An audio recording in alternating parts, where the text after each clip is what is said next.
మొంతా తుఫాను కారణంగా ముంపుకు గురైన ప్రాంతాలలో వర్షం నీటిని త్వరగా క్లియర్ చేసేలా యుద్ధ ప్రాతిపదికన చర్యలు చేపట్టాలని జిల్లా కలెక్టర్ పి రాజాబాబు అధికారులను ఆదేశించారు. జిల్లా collector P Rajababu joint collector R గోపాలకృష్ణతో కలిసి ప్రకాశం జిల్లా కొత్తపట్నం నాగులుప్పలపాడు మండలంలో పర్యటించి ముంపుకు గురైన ప్రాంతాలను పరిశీలించారు. ఈ సందర్భంగా కాలనీ వాసులతో మాట్లాడి పునరావాస కేంద్రంలో భోజన వసతుల గురించి అడిగి తెలుసుకున్నారు. కాలనీలో వైద్య బృందాలను పంపి వైద్యుల అందరికీ వైద్య పరీక్షలు నిర్వహించాలని వైద్యాధికారులను ఆదేశించారు.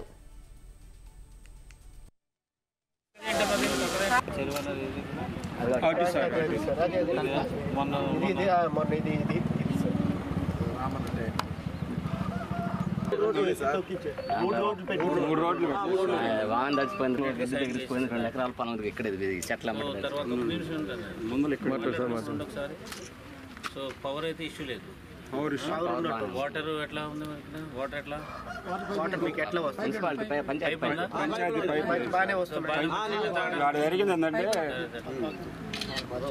వాటర్ వస్తుందా లేదా అడుగుతున్నాను.